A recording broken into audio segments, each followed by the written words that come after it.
Hello, everyone. Welcome back to Plotlines. I'm your host, Connor, and today we're going to be discussing the Libertarian Problem. And it might come a bit of a surprise to people who have watched this channel for a long time, or may not. I don't remember if I've discussed this on the podcast before, but uh, a few years ago, I was once a libertarian.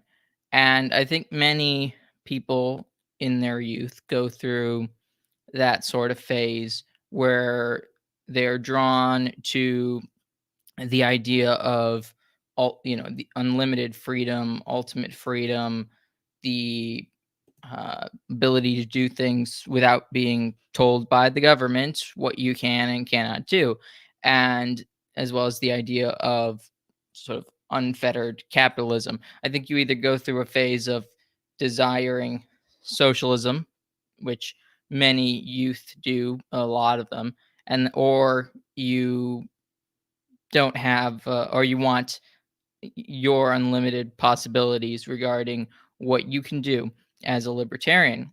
And that's the position of many libertarians, and the draw.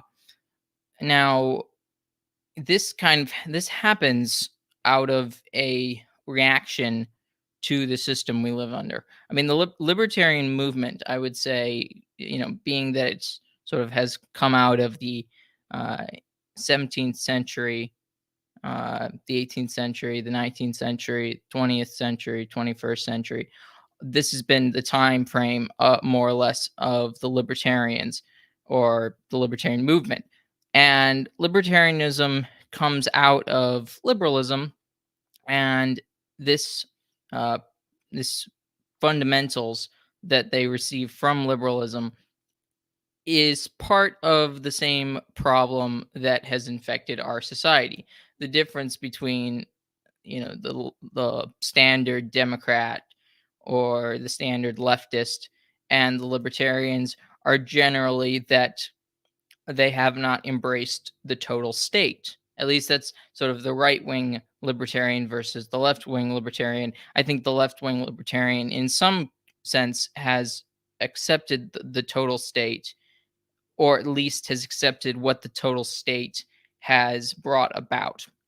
Now, over the last century or the last few centuries, uh, the bureaucracy, the total state has been created, at first under, in some ways, it was a revolution that came about through Protestantism, and then, the English Civil War led to Parliament's sovereignty over Britain, and then removing slowly the king from his uh, uh, power of basically dealing with political issues makes politics incredibly selfish and incredibly Machiavellian, and that brings about the bureaucracy, because the more the state begins to legislate, which is a fundamental problem with government as it is, because the government does not accept natural law. It doesn't accept these are the fundamental things that can happen, and these are the fundamental things that can't happen in a society for it to succeed. Even though prior to the Enlightenment, prior to the Renaissance, these things were pretty much accepted throughout all of Europe. There are things you can do, the things you can't do. And when it involved the things you can't do, I mean, obviously people broke the law, and the law was either enforced or it wasn't, depending on the situation, because of uh, human failing. But the libertarians come out of the desire to eliminate, more or less, the state altogether, not just the total state, but all countries, in the sense of government, so that they can live in their own sort of anarchist utopia, which is one of the problems with the Libertarian Party. It's very idealist. Uh, Dave Smith has talked about this a lot on his podcast, that people are discussing in the party that they're going to free the world. Well, uh, let's just say that's not going to happen anytime soon. Even if libertarians have massive victories, which the reason I'm talking about all of this outside of my connection with libertarianism prior is that the Libertarian Convention took place over the weekend, and they elected a man named Chase Oliver, who, or not elected, they nominated a person named Chase Oliver. He is, you could call him a left-wing libertarian or something like that, but at the end of the day, he's not that dissimilar from, at least on a cultural level, on a societal level, he's not much different than a leftist. He's an openly gay man, so he more or less advocates the destruction of the family, as well as he advocates for, or well, when I say advocate, I mean he would allow this. This would be a part of his society that he is trying to bring about. Now, he's trying to do this as a politician. So he's running for um, political office, which means he's going to have all these political opportunities. It, of course, he's not going to win. That's the thing. This is what we're talking about, what they would want to achieve. And what he would want to achieve, more or less, is the ability for homosexual couples to be able to buy children, be able to provide themselves with the thing that they can't biologically perform, uh, in which basically they are removing the natural right of a child to have the opportunity to be raised by their mother and father, or even adoption is more or less a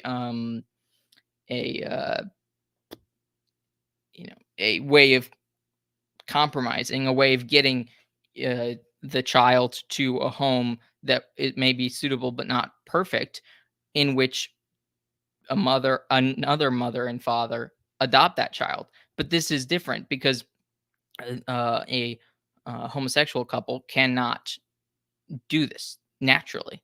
So this is, and then of course they're only thinking, okay, this has been an agreed upon contract, with this woman who's, going to, it's, basically through IVF.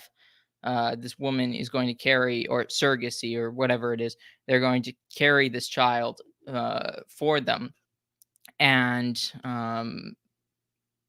then going to give the child away, and that's removing the child from its the child's natural uh, rights, as well as the natural environment, which is with his or her mother.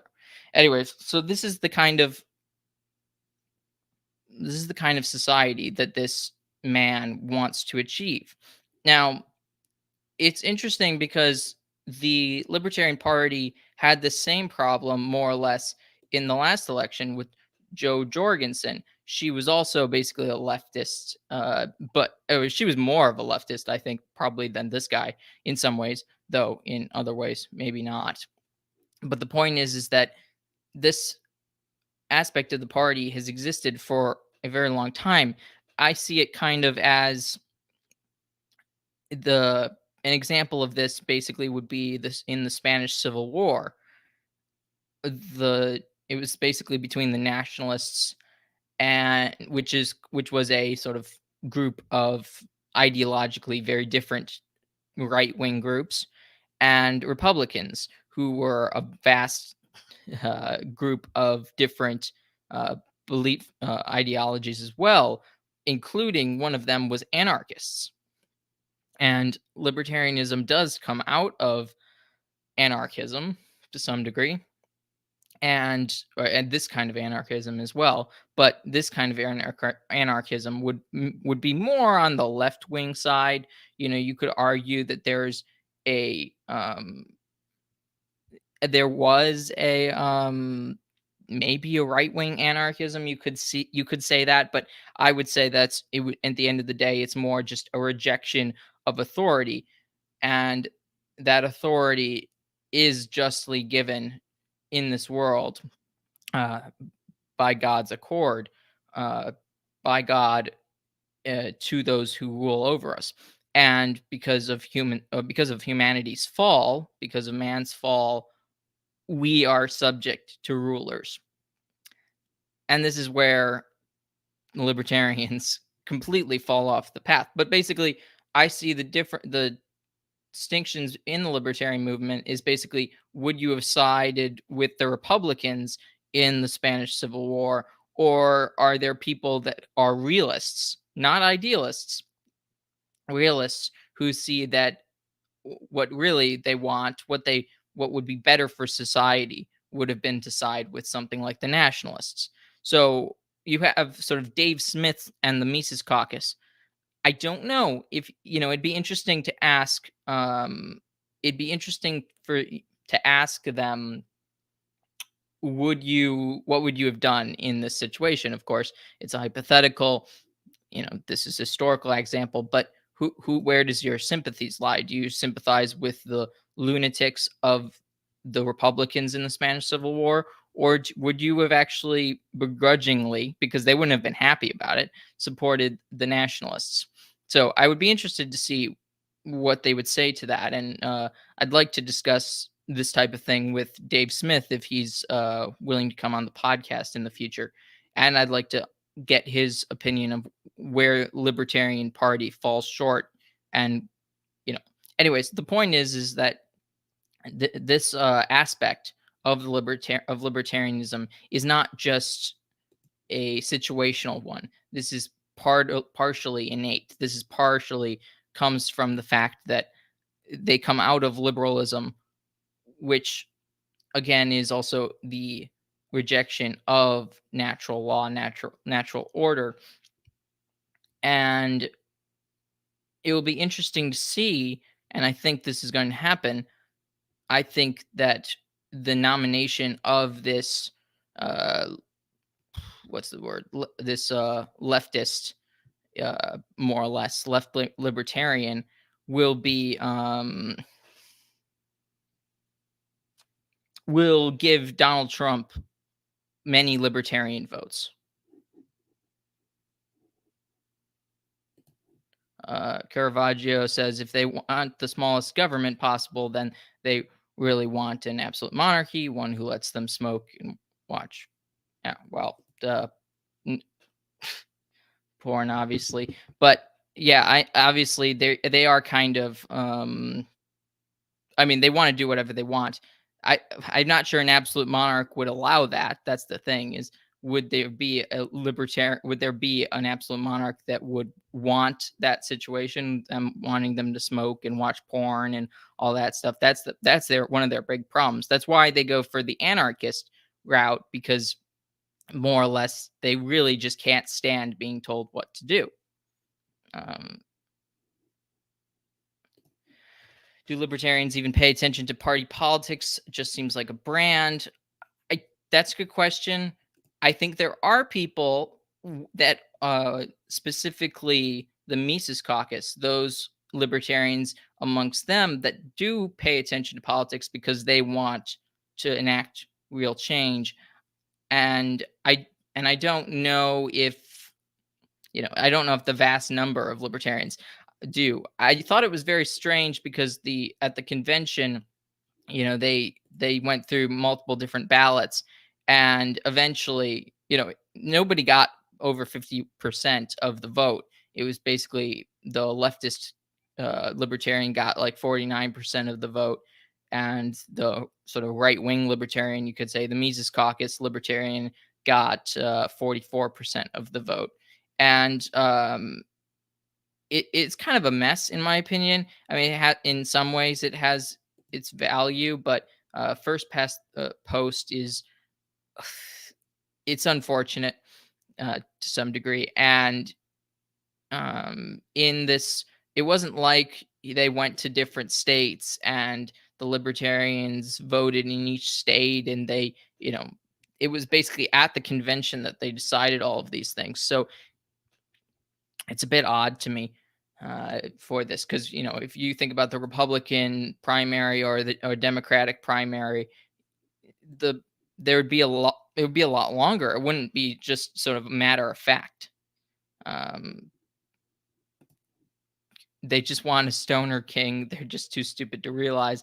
I mean, the problem is inherently, Caravaggio, that there is no such thing as a stoner king. I mean, even the authority of a king is basically the authority of a father, and only a terrible father would basically want a stoner son. Only so it's more or less impossible for a stoner king to exist. The king has such a greater responsibility to the people and to himself and to God that you could never really have a stoner king.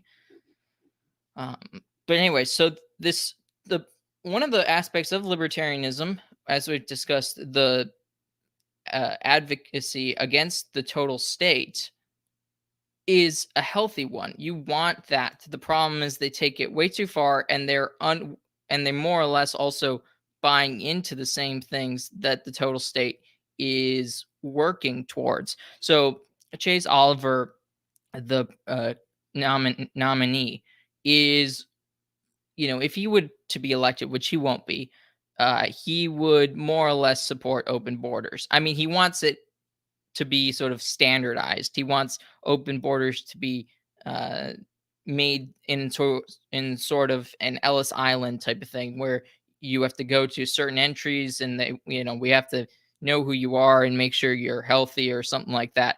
You know, and then you can just go on in, and we just want to make sure you can work. Which, I mean, that's not taking care of the people of the country. It is basically ensuring the destruction of our culture. And Dynamis is saying trafficking by the billions, freedom. Yeah. I mean, this would open the door, or this would continue the human trafficking, just in a more formalized way in some ways. And so that's part of it. He's also uh, so he's more or less aligned with the total state in regards to immigration policy. And then, uh, I mean, he's definitely pro drugs, so he's definitely not going to accomplish anything regarding lowering addictions or the destruction of the society based on overdoses. That's not going to happen. And then another aspect of it is he is not going to do anything about the transing of the kids. He's not I mean, his homosexuality basically puts him in line with all of uh the basically woke policies of regarding gender confusion. And he is supportive of what was it, drag queen story hour. He went to a few of those. He's gone to the pride parades.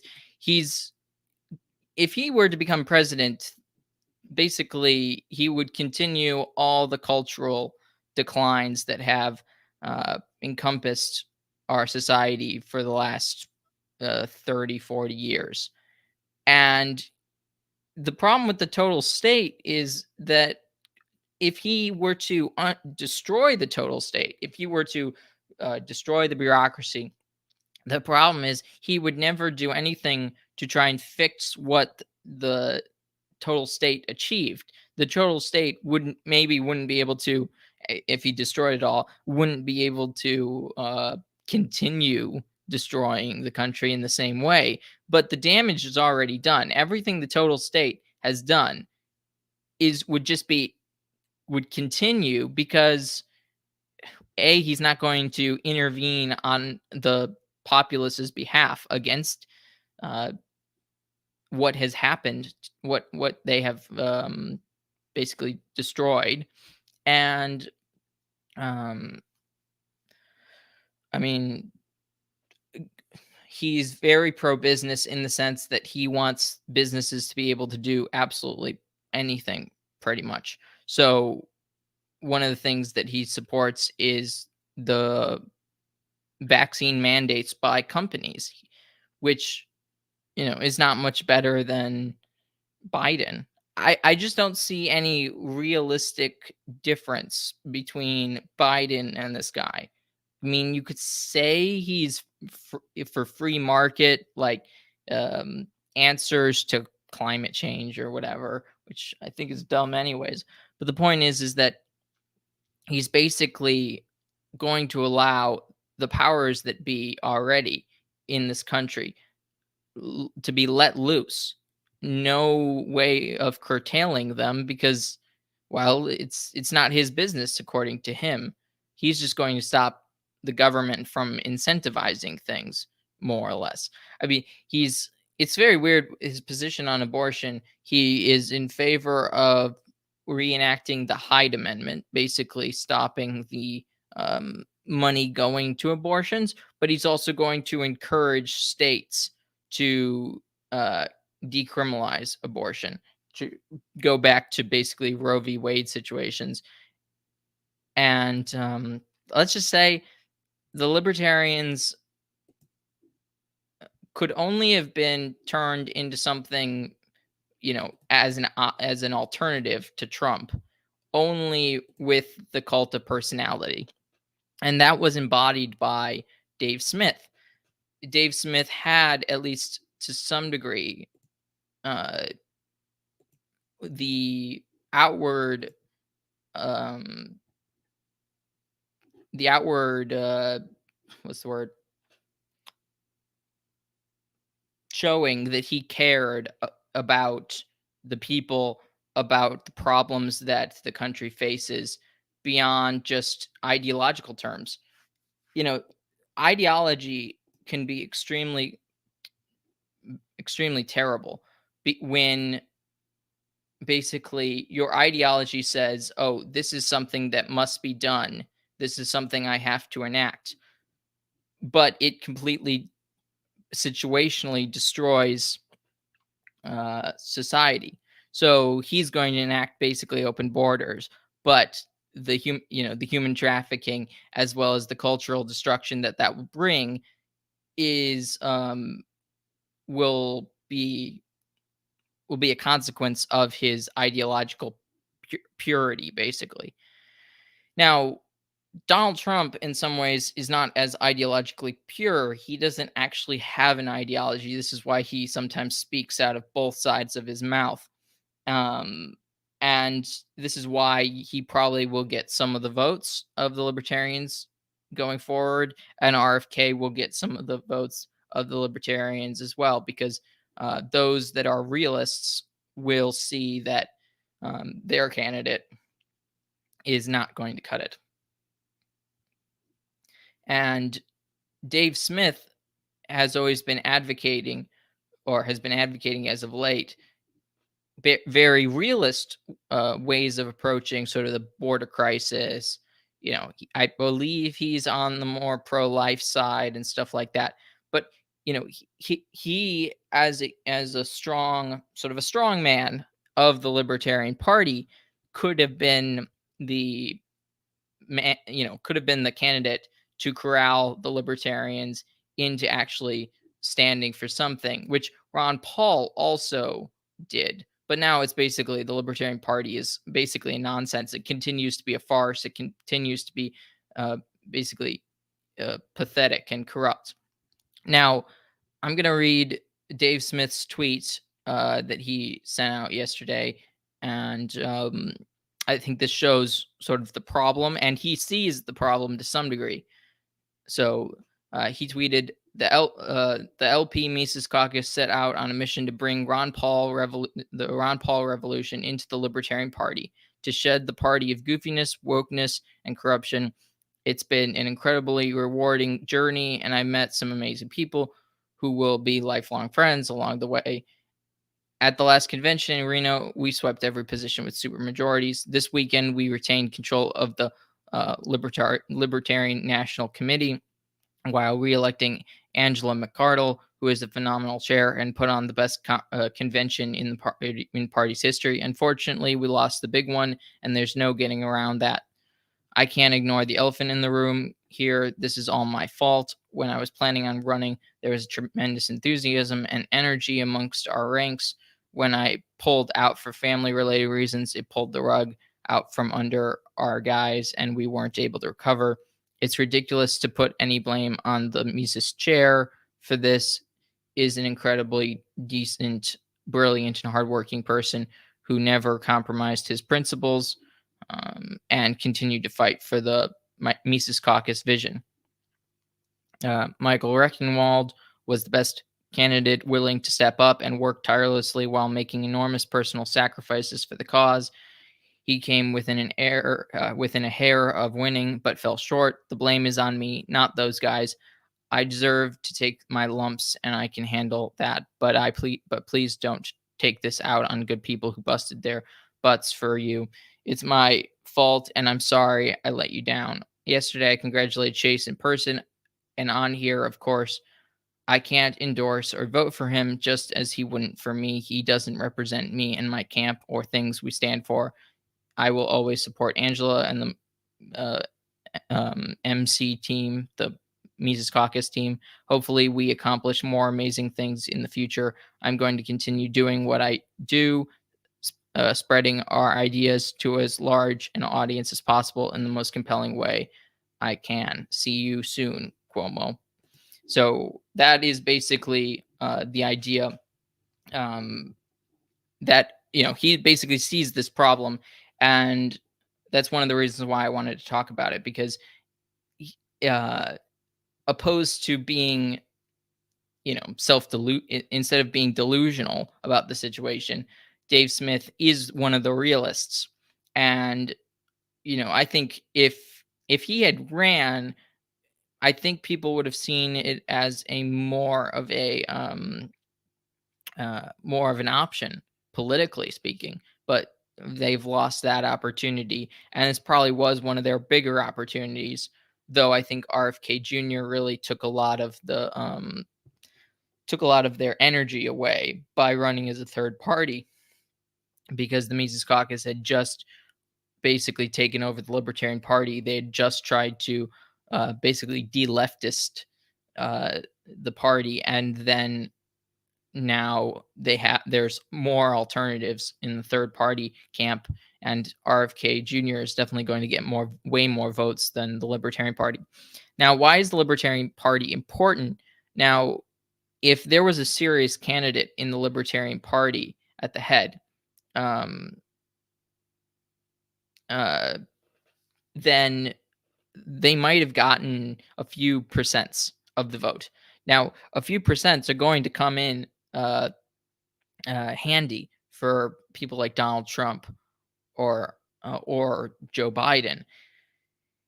And this more or less terrible candidate is not going to get that many votes, I don't think. I think if they're going to vote, if libertarians are going to vote in large numbers, it will be either for RFK Jr. or Donald Trump. Now, they won't be happy about it. It's basically a protest. It'll be a protest vote for them saying, I did not support the candidate. I mean, it's more or less 50-50 of the convention voting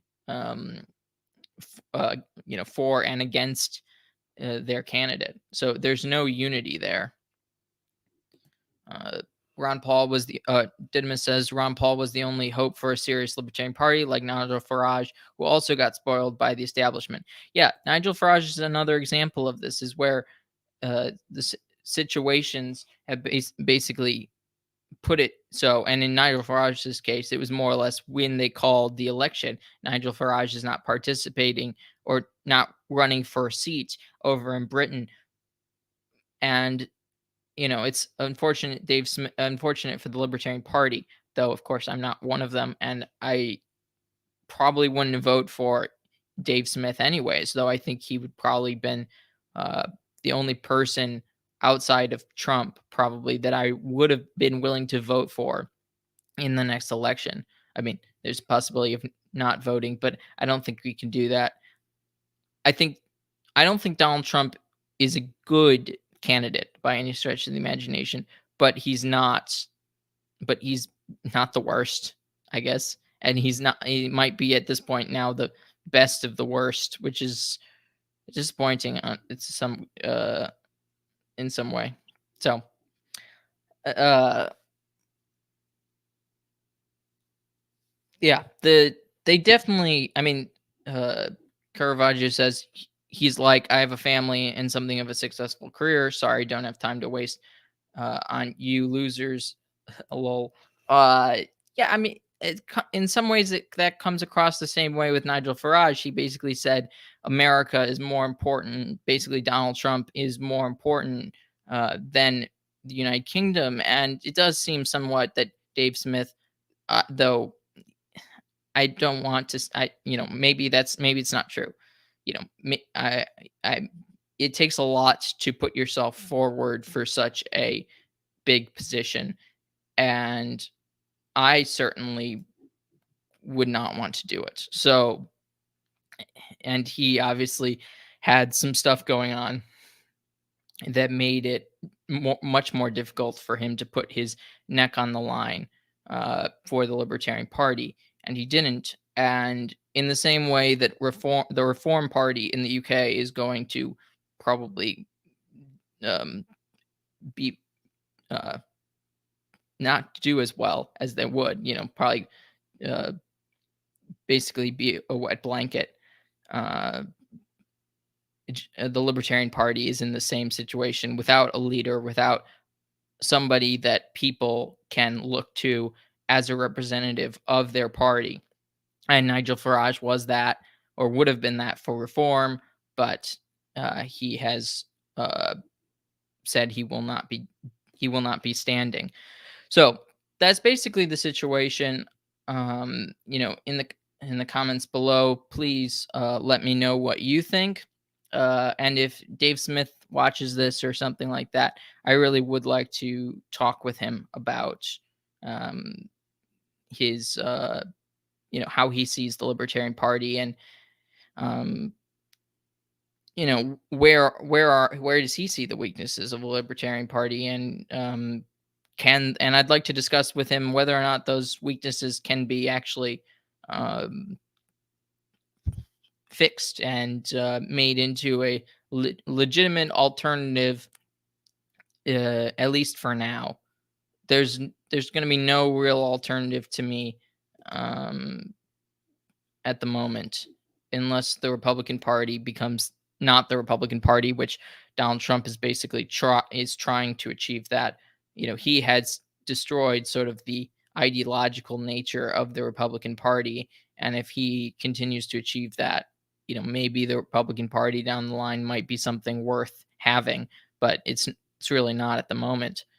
So, anyways, thank you everyone for watching. Please like, share, comment, and subscribe. God bless.